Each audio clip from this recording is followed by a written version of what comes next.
the job. Like, I can handle, not passing inspection. I can handle, getting to a closing table and there being a problem. I can handle that. But it's like, are you treating prospecting like a job? Because if you're not, then, I've always said this my whole career. Everybody who's ever asked me, I want to get my license. What's a piece of advice or whatever? In real estate, you're two things. You guys have heard this maybe a million times. Yeah. In real estate, you're two things. I mean, you're a lot more than two things. But yeah, you're a lot. Majority speaking, you're two things. You're number one, a real estate expert. You know your shit. Yeah. You can answer questions. You can speak with authority, and you can inform people. You can educate people. Number two, you're a lead generator. Yeah. What is a lead generator? It's someone who knows how to find people who want to buy or sell. Yeah. That means prospecting. That means marketing. That means door knocking. That means cold calling. That's, if it boils down to two things, the two most important skills are those two. I agree. If you can do those two things, then you're going to be okay. Now, obviously, we are salesmen too. Yeah. And we've got to remember that we are salesmen. We have to work on closing. We have to work on handling objections. Because I always say we're not here to turn no's into yeses, but maybes and yeses into contracts. Yeah. Into appointments. And so you got to be at least have a base level skill set of handling objections and being a good salesman.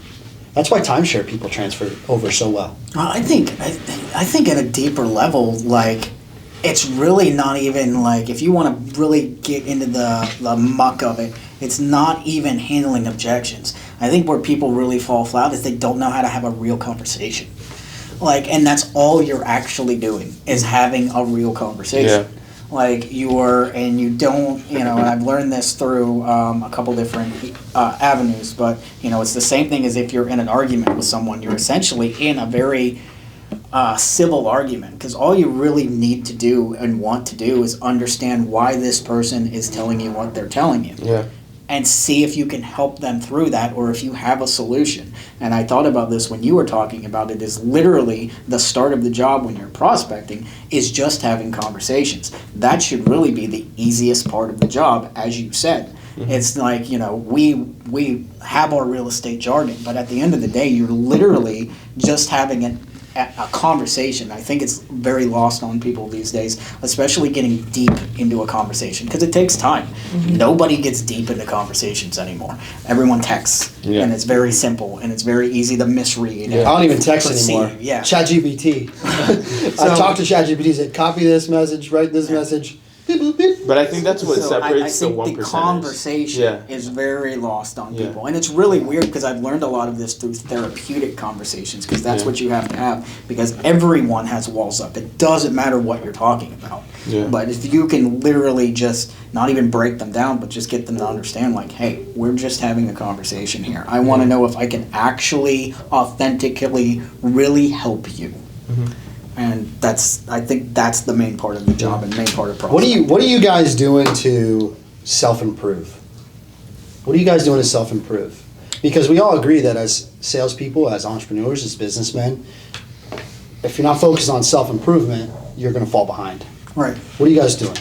I mean, BNI has helped me with that substantially, because I literally have to put in what's BNI? 2 to 4 CEUs every week as my accountability, and that is self-improvement books or audiobooks. Yeah. So I have to hold myself accountable to do that. I mean, obviously, Devin mentioned it earlier, we all go to the gym, we all have fitness goals, we all have, I think I sent my mentee questionnaire to you when you first started. Yeah, I really broke down your goals, and I wanted to know why they were your goals. We should review that sometime soon. That's called SMART goals, right? Yeah. So I mean, me personally, I have financial goals, I have career goals, I have fitness goals, I have leisurely goals, I have goals for absolutely everything, and I'm never going to reach those goals in my current state, and that's what I always remind myself of.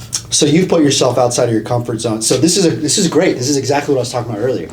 So I said my motivation is you guys. You've kind of done that as well. You've started something that's fully your responsibility. You've taken on more responsibility than you maybe. Well, you probably believe in yourself. Well, I say this all the time, and this is the hard part about anybody that's watching that's a manager somewhere or a general manager or an owner. Like, you might as well just become an entrepreneur, because the fact is, the more responsible you are, the more responsibility you attract. Yeah. That's very And true. Well said. your bosses are just going to keep piling that responsibility onto you until you realize you're working on their dream and not your own. Good point. I think everybody needs to take people and manage people. I think because you have that. We've talked about this before. That what's it called? Fraud, not fraud, but where you're Freudian. No, no, no. Talking about Imposter syndrome. imposter syndrome.